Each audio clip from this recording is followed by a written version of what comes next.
Bon, donc je vais présenter Marinella Termit, qui est maître de conférence de littérature française au département de lettres, langues et arts de l'université de Bari, où elle fait partie du groupe de recherche sur l'extrême contemporain. Au-delà d'articles sur des aspects de la production actuelle, comme la deuxième personne, les formes de l'ailleurs et du déracinement, l'ectra créole, l'équilibre des premiers romans, les bestiaires, l'imaginaire végétal, elle a entre autres publié l'écriture à la deuxième personne, les voix ataraxiques de Jean-Marie Laclavetine en 2002, Vers la dernière ligne en 2006 et Le sentiment végétal, feuillage d'extrême contemporain en 2014. Ah, et dernièrement, Mots de faune, un ouvrage collectif en 2020. Donc nous allons l'écouter. D'accord. Merci beaucoup. Je tiens tout d'abord, permettez-moi d'adresser vraiment un grand merci à David et à Bénédicte pour avoir bien voulu m'accueillir dans le cadre de cette journée d'études. Merci beaucoup encore une fois. Donc, le titre de mon intervention est l'insoupçonnable biodiversel de Thanquiville, avec ce biodiversel entre guillemets.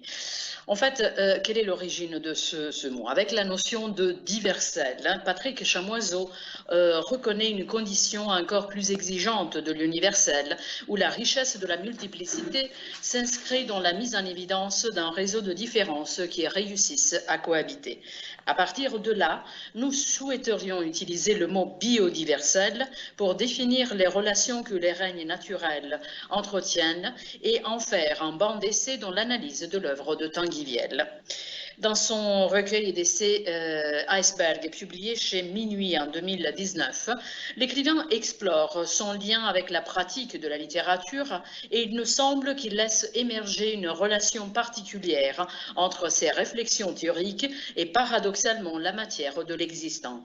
Par exemple, selon lui, la citation appartient à l'ordre du minéral, tandis que l'œuvre incarne la dimension animale et la bibliothèque le caractère végétal de la prolifération.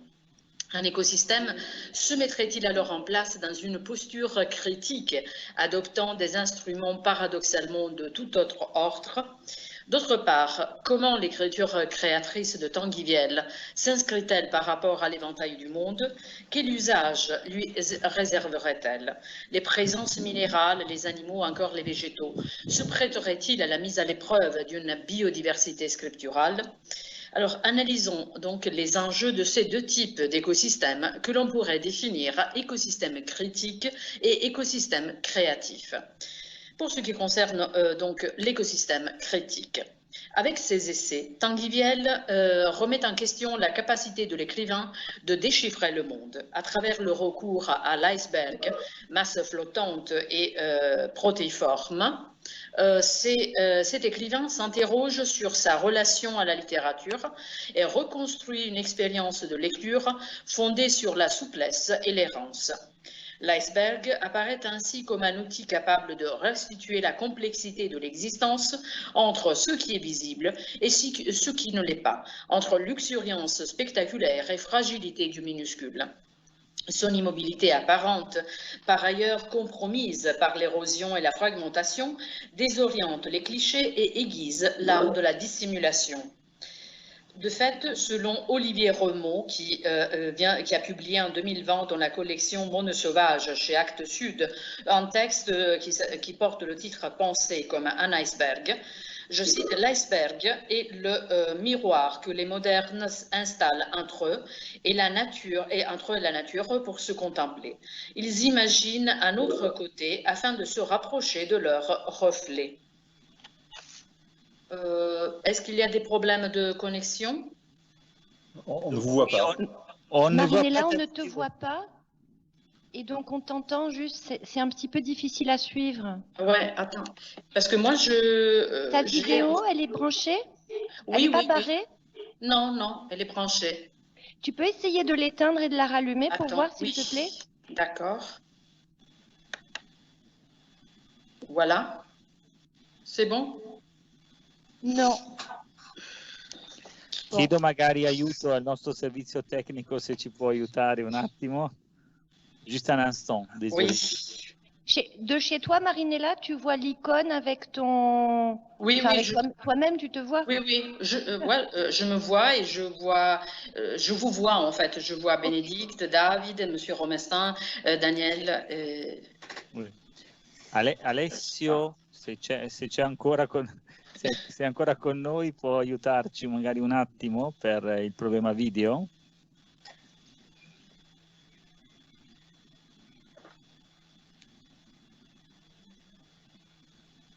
On attend un instant.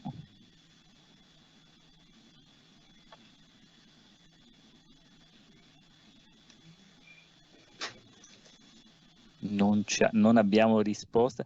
Marinella, riusciresti a riuscire a rientrare? Che magari Allora, a volte... proviamo. Sì. Allora, io Scusaci, abbandono. Sì, Sì. sì, no, figurati. Allora, abbandono.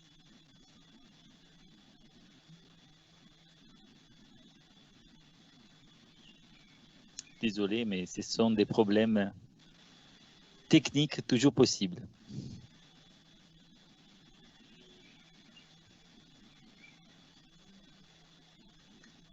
Je voyais que c'était fait exprès, moi, c'est pour ça que j'ai pas fait de remarques, mais je pensais qu'elle avait pas assez de flux et qu'elle mettait que du son. Quoi.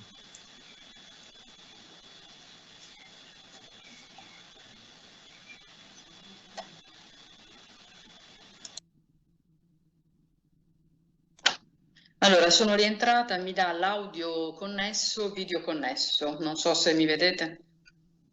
No. No. Non so come...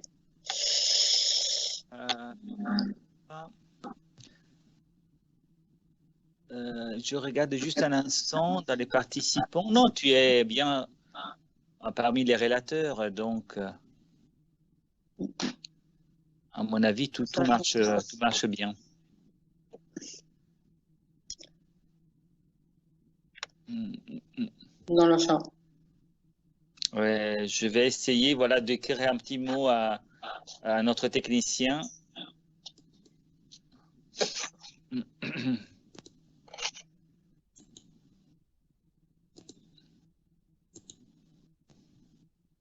Je vais voir. Ah voilà, ici.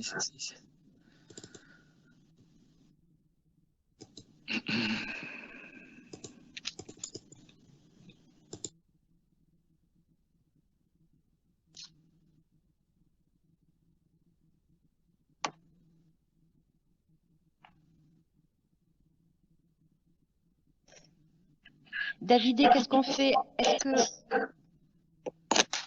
on attend 2 minutes?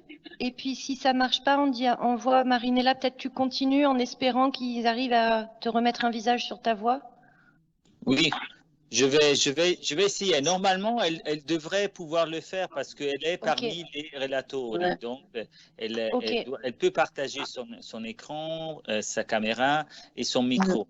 Et donc, à mon avis, c'est peut-être un problème de connexion ou je ne sais pas, j'ai aucune idée. Désolé. Je vais envoyer un petit message à notre technicien qui apparemment n'est pas là. Donc, sinon, on attend 2 minutes, voir si c'est réglable, et puis dans 2 minutes, voilà, s'il le faut, on reprend comme c'était. Oui, d'accord.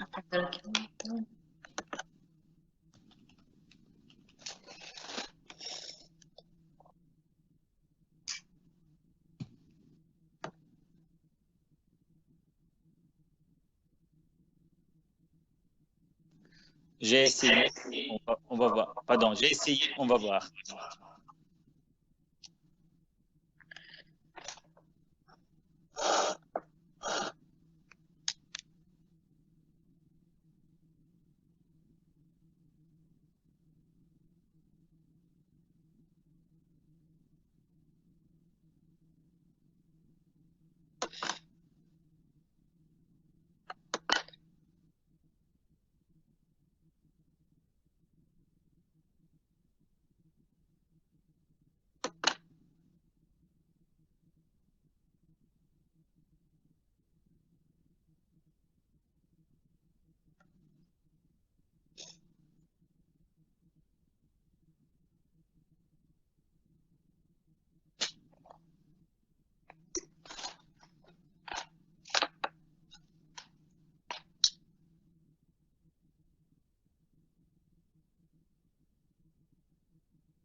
désolé, je n'ai pas de réponse pour l'instant.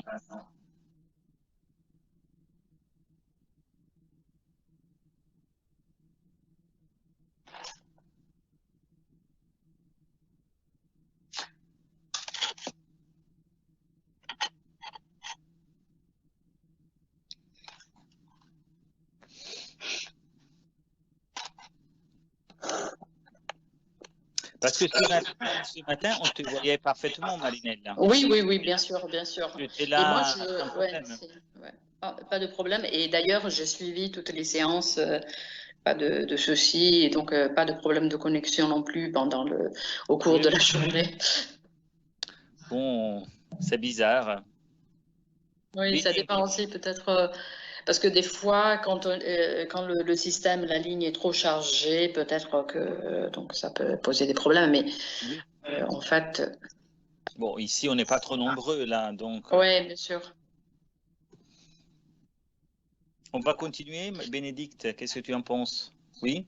D'accord. Alors, Marinella, on va continuer comme ça. Si jamais les techniciens arrivent à nous aider, on tentera. Alors, désolé, vous me faites signe parce que de toute façon, je vous vois. Donc, voilà, en cas de problème, oui, c'est plus pratique pour moi. Désolé. Donc, non, c'est pas grave, ça peut arriver. Donc, en fait, j'étais en train d'illustrer l'écosystème critique de Thanguiviel à partir de la notion de iceberg. Et de fait, donc, la définition que iceberg donne Olivier Remond est la suivante. L'iceberg est le miroir que les modernes installent entre eux et la nature pour se contempler. Ils imaginent un autre côté afin de se rapprocher de leur reflet. Fin de citation. C'est pourquoi cette pierre apparente, cette arche biologique, garde pour les hommes leur histoire. Thanguiviel poursuit sa réflexion en reconnaissant que l'authenticité d'un livre réside dans sa résistance à la déformation et que l'écriture fait d'un ouvrage un biotope marin soucieux de favoriser la divagation de la pensée à la recherche d'une vérité fluviale et toujours neuve.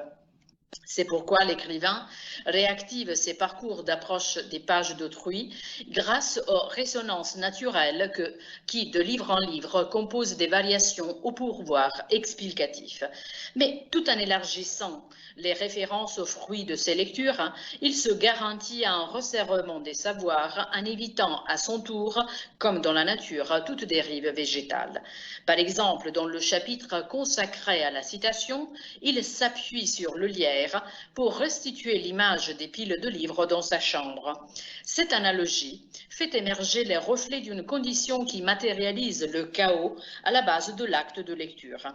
Lorsque Thanguiviel analyse de près les raisons du psychostatisme, mot qu'il utilise pour indiquer l'énergie nerveuse qui déclenche l'acte de création, les phrases provenant de plusieurs filiations littéraires assurent la saisie du mouvement mental par des images végétales.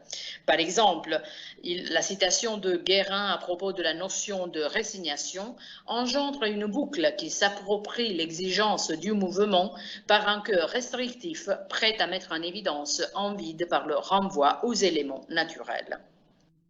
Face aux sollicitations d'une fusion possible entre nature et activité mentale, les floraisons d'associations sur lesquelles Thanguiviel s'attarde créent également un court-circuit au moment où des inquiétudes se déposent par-ci par-là, selon le rythme sinueux et en apparence apaisant de l'espace intime. C'est là que les risques de la dissolution du sujet apparaissent et finissent par convoquer les fleurs comme éléments visibles de ces rencontres controversées. Par exemple, la relecture des romans de Virginia Woolf relance le Narcisse que Freud avait offert à cette écrivaine à l'occasion de leur rencontre, comme il le faisait d'habitude avec tous ses visiteurs. Le réseau animalier contribue également à bâtir les errances de l'esprit, de la silhouette de cheval marin qui envahit les rêves, aux reptiles, encore une fois, qui glissent, ou bien aux oiseaux de nuit porteurs de lumière. En imitant les ondulations des serpents, la mise en image de ce type de mobilité indique tant la capacité d'esquiver les obstacles de l'existence que notamment les caractéristiques de la curiosité. L'ambiguïté entre ruse et nuisance valide ainsi l'attention au mu, aux transformations comme nécessité intrinsèque de la relation du sujet aux choses, de la lecture qui veut se faire écriture. Les entrelacements qui permettent à la lecture d'arpenter les parcours de l'écriture insinuent le doute et font germer en filets d'images où des animaux comme les araignées restent paradoxalement attachés à leur toile de mots. L'habileté réside alors dans le déploiement des fils scripturaux, comme s'ils représentaient des ventouses capables d'attirer et de décanter la matière naturelle. De même, Tanguy Viel fait recours aux grenouilles pour insister sur l'agilité des agencements entre les mots et les pensées, loin des contraintes que pose la syntaxe. Les chauves-souris deviennent des outils d'orientation pour faire fleurir la mémoire des citations et saisir la densité de la parole d'autrui dans la sienne. Tous les composants des règnes sont donc soumis à des changements d'état et leur équilibre est sans cesse redéfini par rapport à un processus de cause-effet qui désoriente les comparaisons et saisit leur coexistence sans les fondre. L'approche qui en découle porte ainsi notre attention sur la biodiversité comme outil pour rendre compte des ressources créatrices. Et nous voilà donc à l'écosystème créatif. Dès ses premiers romans, Tanguy Viel s'appuie sur des oscillations syntaxiques. À travers des mouvements rotatifs, parfois minuscules, celles-ci laissent émerger un jeu de plans narratifs qui dissimule et interroge les allers-retours de la pensée. Cet art du retrait entre immersion et réapparition de ce qui tend à s'éclipser dérègle les pages et permet d'apercevoir les vibrations qui impliquent les ruptures et les fragmentations typiques des icebergs. Des passages porteurs de la consistance du décor et des personnages s'alternent avec d'autres qui engloutissent ces personnages et brouillent les contours du visible et de l'invisible. Les récits établissent ainsi des zones d'intermittence qui, loin de constituer des formes de transition, se présentent comme des coagents de l'intrigue. À la manière des écotones, zones de transition écologique entre deux écosystèmes, ces interfaces fluctuantes mettent à l'abri le potentiel des actions, ce qui favorise par exemple l'isolement des données, leur assemblage et leur filtrage par l'analogie ou bien par l'adaptation aux conditions de la narration, à tel point que même des choix paradoxaux peuvent bénéficier d'effets rétroactifs au niveau temporel. Je vous donne donc des exemples à partir des romans de Tanguy Viel. Je passerai sur Insoupçonnable qui a été publié en 2006 et La disparition de Jim Sullivan qui a été publié en 2013. Vous retrouverez l'analyse approfondie dans le texte écrit. Mais donc je veux revenir sur le premier texte, le premier roman de Tanguy Viel, celui qui a été publié toujours chez Minuit en 1998. C'est le Black Knot. Avec le Black Knot, le vivant, comme ensemble de vies autonomes, fondement d'une authentique perception du monde, habite l'histoire d'un groupe de jazz.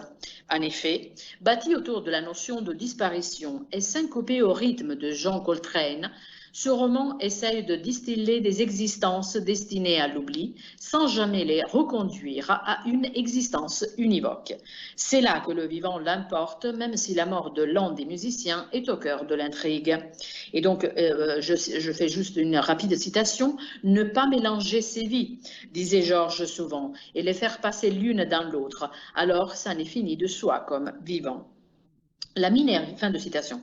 La minéralité règle paradoxalement ces relations. Si le jazz est comparé au ciment par la solidité des liens existants à l'intérieur de ce groupe, les variations autour des cendres du mort permettent de relever la fragilité de ces connexions. Le monde vert aussi soutient les propos sur le vivant puisqu'il assure l'existence dans une ambiance plutôt destinée à rendre compte de la mort. C'est le cas des 3 arbustes devant la maison où le groupe se réunissait pour jouer, qui représentent des arbustes qui représentent les seuls éléments en mesure d'établir un lien entre l'avant et l'après. Le lierre, quant à lui, tapisse les murs de la maison, gommant les traces de l'incendie et lui redonnant la vie, contrairement à ce que fait Pierre Bergogneau, puisque chez Pierre Bergogneau, c'est la nature qui efface les traces de l'humain. De plus, dans le parc, une branche d'arbre au-dessus des cendres du mort garde en vie le musicien disparu, à tel point que le narrateur peut lui parler comme s'il était vivant pour de vrai. Ici, végétal et minéral s'entremêlent. Et dans un contexte de deuil, la légèreté des éléments naturels recrée ainsi un espace intime qui s'étale au rythme des plantes entre greffe et croissance spontanée et qui exploite les végétaux pour accompagner la mort en fonction de leurs caractéristiques. C'est le cas des acacias qu'ils veulent planter sur les cendres parce que plus riches pour la mémoire à cause de leurs ramifications, ou bien des chênes et des hêtres entremêlés qui, avec leurs racines, accueillent Paul, le musicien disparu. Tinguiviel suggère aussi la présence de 3 fleurs apposées sur cette sépulture discrète, à savoir 2 roses et un tournesol, que le narrateur pourrait remplacer au moment où elles se fanent par d'autres roses et des tulipes. Leur localisation insolite, les planter dans un élément minéral problématique à cause de l'origine composite des cendres qui proviennent des restes tant de Paul que de la maison, rend compte encore plus de l'unité essentielle de l'univers. Le lien étroit que l'écrivain explore entre végétal et minéral apparaît également dans les dessins des espaces évoqués dans Cinéma et dans l'absolue perfection du crime. Dans le premier, le jardin se construit à travers des virages syntaxiques fondés sur des incises tels que croit-il et en association toujours avec des végétaux, notamment les haies. Dans le second exemple, la montgolfière suit le rythme du vent en montant et en descendant dans le ciel, et cette manière de se déplacer s'impose aussi aux lignes qui jouent entre poids et légèreté. En effet, parmi les végétaux porteurs de discrétion, les pommiers sont fatigués, les lichens pâles et monotones, les arbres trop verts à cause de la pluie, situation qui est perçue paradoxalement comme expression de malaise et non de bien-être, puisque ces arbres semblaient nous vomir dessus. Enfin, je suis une petite citation. Par contre, l'écrivain associe à la verticalité les idées en l'air, ou bien un élan qui allège le profil alourdi de la nature, même à travers l'emploi paradoxal de la répétition. Comme dans l'exemple, je cite, « la longue traînée verte d'Antalus, la longue traînée grise du ciel ». Fin de citation. Même les pierres jouent avec des attitudes incongrues pour le minéral. Présentées comme fatiguées, au moment où elles indiquent les distances tout au long d'une route, elles deviennent résonance sentimentale. Je cite, « J'ai ri très fort et l'écho des pierres a porté mon rire jusqu'à lui. Les pierres, ce jour-là, on les aura toutes aimées. » Fin de citation. Or, ces détournements ne restent pas isolés puisque les références naturelles interpellées constituent un réseau de fragments aux effets déroutants au sein desquels les éléments des 3 règnes s'élargissent de manière flottante comme toutes les pensées parsemées dans ces pages. Et je vais rapidement passer donc aux 2 autres romans sur lesquels je vais m'attarder, c'est-à-dire Paris-Brest, publié en 2009, et article 353 du Code pénal, publié en 2017. C'est le dernier roman, en fait, de Tinguiviel. Qu'est-ce qui se passe dans ces 2 romans ? Avec Paris-Brest, Tinguiviel compose un écosystème fondé sur les rochers, sur les lierres et les mouettes. Les connexions qu'il établit à l'aide des comme-si permettent au narrateur de restituer les multiples façons d'être du vivant. Dans l'inévitable découpage du réel, le minéral, le végétal, l'animal se mettent en vibration pour s'approcher de l'humain selon, je cite, l'alliage incandescent dont parle Baptiste Morisot dans son texte « Manière d'être vivant », toujours publié dans la collection Monde sauvage chez Actes Sud. Alliage incandescent qui traduit l'incontournable manière d'habiter le monde à travers le tissu des affects, percepts, concepts. En effet, la ville de Brest, faite de pierres ou des ruines enfuies, ressemble au cerveau d'un marin détaché du monde comme une presqu'île, ce qui suggère déjà un nœud de relations qui ne concerne pas seulement le matériau naturel, mais aussi la qualité des liens et des ruptures sculpturales qui s'établissent. Dans ce cadre, par exemple, le rocher sollicite sans cesse la coexistence avec d'autres règnes, à tel point que les images s'enchaînent et se dénouent autour d'associations insolites, par exemple stèles apaisées, jours énervés. Des variations minérales se chargent de qualités soi-disant humaines pour mettre en mouvement les pierres, comme, je cite, pierre close et calme, pierre fatiguée. Le lierre soutient la ramification des images provenant de l'intérieur et, je cite, le bleu du ciel était comme un lierre dans nos têtes, la seule chose qui semblait compter, etc. C'est un exemple parmi d'autres, mais ces exemples montrent, pour le dire avec Alain Damasio, que, je cite, le vivant ne se décrit ni ne se représente, il se chorégraphie, fin de citation, et requiert, j'ajoute, une écriture, une vitalité stylistique pour en éveiller les puissances. Le vivant n'est pas qu'à l'intérieur de l'humain, porté par un tissu de dépendance et d'interdépendance, tout comme le décor naturel ne constitue plus une contrainte externe imposée par une nature détachée de l'humain, puisqu'il dessine les lignes intérieures, je cite, d'un vivant insufflé de vie par la communauté biotique qui le porte à bout de bras. Et venons alors au dernier roman, article 353 du Code pénal. Tinguiviel élabore ici une affaire d'écocriminalité concernant un projet de réaménagement du territoire. En faisant appel à l'intime conviction du juge, condition prévue par l'article qui donne le titre au roman, il se passe de preuves pour reconstruire les raisons d'un meurtre et privilégier plutôt l'exploration des propos des coupables. L'écrivain fait émerger de plus en plus son insoupçonnable relation au vivant, puisque le point de vue du roman est confié aux ressources naturelles sans passer par la médiation de l'analogie. À partir d'un jeu identitaire avec les différentes postures naturelles que le jeu s'attribue, de la mouette au cormoran, en passant par le bourgeon et les arbres, et qui représente à tour de rôle les témoins et les acteurs de cette affaire du récit, cet écrivain convoque la nature. Considérée comme un signe météo-positif par les marins, la mouette se distingue pour son mouvement circulaire, constamment sollicité par le vent. Présente dans l'incipit, elle accompagne l'instabilité du jeu qui s'identifie dans sa capacité de voler en revenant toujours au point de départ, sans s'éloigner de ses propres responsabilités. Donc moi aussi, je suis une mouette. De même, le jeu partage le tourbillon des repères avec notre oiseau aquatique, le cormoran, et là aussi, j'étais un cormoran.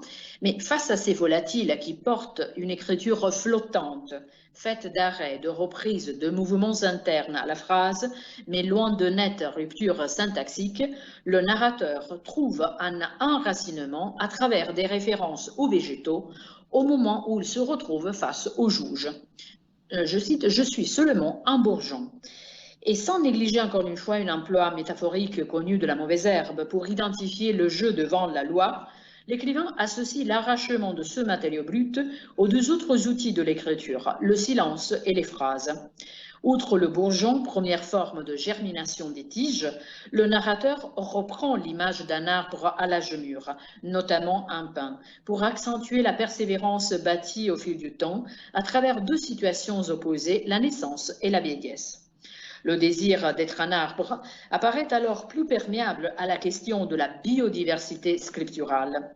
En effet, c'est là que Tinguiviel reconnaît la disparition de l'homme et la possibilité de sa survie à travers sa transformation en d'autres éléments présents dans la nature à cause de leur longévité. Je cite, « Je serai de la roche ou du sable ou même, allez savoir, peut-être qu'une partie de moi sera encore là dans 1000 ans, transformée dans une plante, mais je peux vous dire que j'en ai terminé depuis longtemps avec l'idée que quelque chose de moi va monter dans les airs. Fin de citation. Donc, pour arriver très rapidement à la conclusion, en laissant la nature à ses propres forces, le brouillage narratif qui dérive du passage de l'analogie aux saisies identitaires assertives et variables à la fois constitue des organismes scripturaux qui définissent un processus mental porté par le désir de raconter et d'enquêter. De cette manière, les choix de Tanguy Viel s'orientent de plus en plus vers des auto-ressources qui rythment l'effilochement des liens en fonction des réseaux diffusés et non centralisés de la sensibilité végétale, ainsi que Fritjof Caprau, Stefano Mancuso l'ont soutenu. De plus, les relations que son écriture entretient avec le vivant s'appuient donc sur une cohabitation de plus en plus étroite des règnes naturels, mais respectueuse des flux des variations. Loin de tout déterminisme que le renvoi à la loi pourrait envisager dans le dernier roman, la similarité adoptée comme point de vue par l'écrivain réinscrit le vivant au cœur de l'humain. Alors, enfin, si l'errance de la pensée fait émerger l'iceberg où se concentre la complexité des orientations théoriques de Tanguy Viel, la dislocation utilisée pour raconter le parcours qui mène l'œuvre à elle-même traduit de près une hétérogénéité qui se révèle nécessaire à réactiver tout acte créatif. En suivant encore une fois Olivier Romeau, je cite, « Le réensauvagement n'est pas seulement une méthode de régénération de la biodiversité, une manière de laisser des habitats se renouveler par eux-mêmes. C'est aussi l'autre nom d'une inscription discrète de l'humain dans les écosystèmes. » Fin de citation. Qu'est-ce qui se passe alors chez Tanguy Viel? Chez Tanguy Viel, la présence de la nature n'est plus une trace du dehors, mais une manière pour réensauvager l'écriture. Les issues insolites que l'écrivain propose, tant dans les détours sympathiques par la nature à l'intérieur de ses réflexions critiques, que dans les solidarités rhizomatiques des règnes dans ses romans, engendre une cohabitation composite sur laquelle se fonde une, entre guillemets, bioécriture symbiotique. En effet, l'auteur trouve dans la nature les sources pour bâtir un écosystème scriptural et un écosystème critique, ce qui apparaît pour lui l'unique et indiscutable manière pour s'exprimer. On peut se poser la question alors de la relation entre posture critique et écriture créatrice. Il semblerait bien que, vu la chronologie, l'essai se nourrit au sein du roman, aspect sans doute à explorer encore parce qu'il constitue certes la spécificité de cet auteur, aspect qui mérite également d'être approfondi par rapport à la notion d'art en général. Pour l'instant, on peut reconnaître là des outils en mesure de composer un filtre qui, avec des clins d'œil au diversel de Patrick Chamoiseau, déclenche une nouvelle énergie créatrice capable d'ouvrir d'autres mouvances aussi nouvelles et mystérieuses pour l'écriture. Et je vous remercie pour votre patience. J'espère que quand même quelque chose est passé. Voilà, merci.